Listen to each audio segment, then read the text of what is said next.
میری 7 بیٹیاں تھیں۔ میں اپنی 7 بیٹیوں کے ساتھ کافی عرصے سے اکیلی ہی رہ رہی تھی۔ مجھے وہ وقت نہیں بھولتا جب میرے شوہر نے، میری ساس نے اور محلے والوں نے مل کر مجھے گھر سے نکالا تھا۔ مجھ پر بدکاری کا الزام لگا کر گھر سے نکالا گیا، پر کسی نے یہ نہیں بتایا کہ میرا قصور کیا تھا، جبکہ میں جانتی ہوں میرا قصور کیا تھا۔ صرف اتنا کہ میں نے کوئی بیٹا پیدا نہیں کیا۔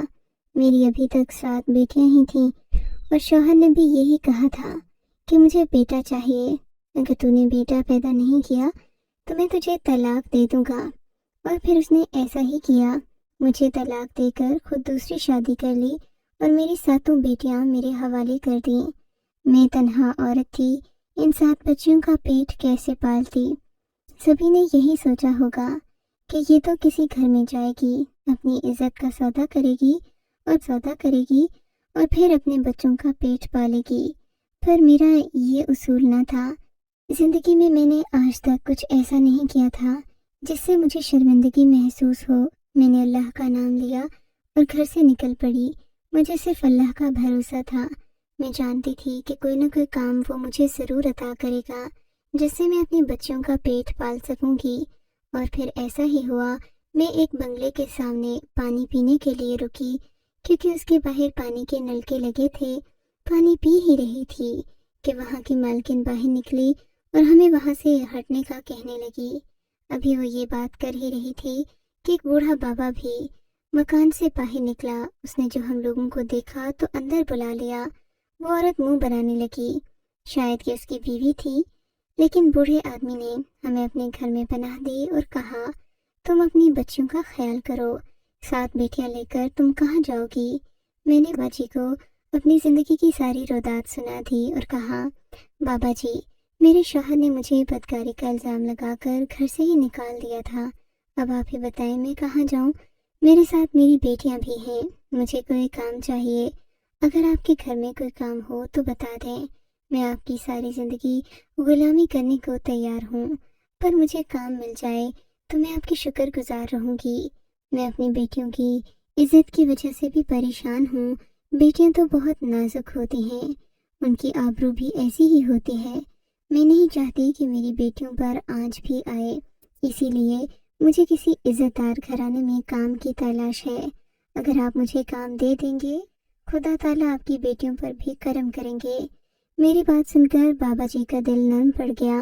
بولے کہ ٹھیک ہے، تم اب سے میرے گھر میں کام کرو، اور ویسے بھی یہ میری شادی شدہ بیٹی ہے، اس سے تم ڈرنا مت۔ یہ تو یہاں کبھی کبھار ہی آتی ہے کیونکہ اس کا اپنا بہت بڑا گھرانہ ہے۔ میرے سبھی بچے شادی شدہ ہیں، میں یہاں اکیلا رہتا ہوں، میرے پاس اور کوئی نہیں ہے۔ اس بڑھاپے کے دنوں میں بھی بے سہارا ہی ہوں۔ اگر تم میرے ساتھ رہو گی تو یوں تمہاری بچوں کی وجہ سے میرے گھر میں بھی رونق ہو جائے گی۔ بابا جی کی بات سن کر میں بہت خوش ہوئی تھی، جبکہ وہ عورت جسے پہلے میں نے بابا جی کی بیوی سمجھا تھا، وہ ان کی بیٹی نکلی۔ وہ مجھ سے کوئی بات نہیں کر رہی تھی، شاید اس کا میرا یہاں آنا برا لگا تھا، پر میں بھی اپنی دھن کی پکی تھی۔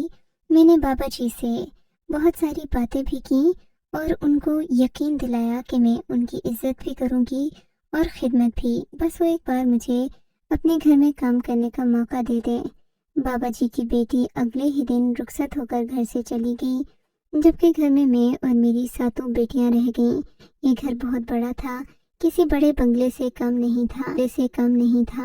میں یہاں رہنے لگی تو مجھے احساس ہوا کہ زندگی میں کتنی خوشیاں بھی پائی جا سکتی ہیں۔ اس گھر میں کسی چیز کی کمی نہیں تھی۔ میں اور میری بیٹیاں یہاں خوشی خوشی رہنے لگے۔ ہم لوگ دن پورا گھر کے کام کرتے، کھانا پکاتے، اور بابا جی کے ساتھ میری بیٹیاں کھیلتی رہتی۔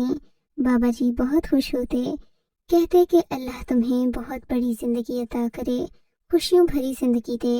بیٹی، تم نے میری پرسکون سی زندگی میں کتنی رونقیں بھر دی ہیں، میں تم کو بتا نہیں سکتا۔ میں نے تو آج تک تنہائی میں زندگی گزاری ہے، اب یہ 7 بچیاں مجھے اپنی بچیوں سے بھی زیادہ عزیز ہیں۔ میں اپنا گھر تمہارے نام کرنا چاہتا ہوں تاکہ میرے مرنے کے بعد میرے بچے تم کو تنگ نہ کریں۔ اگر میں نے ایسا نہیں کیا تو میری آنکھیں بند ہوتے ہی وہ لوگ آ کے تمہیں تنگ کریں گے، جبکہ میری خدمت تم کرتے ہو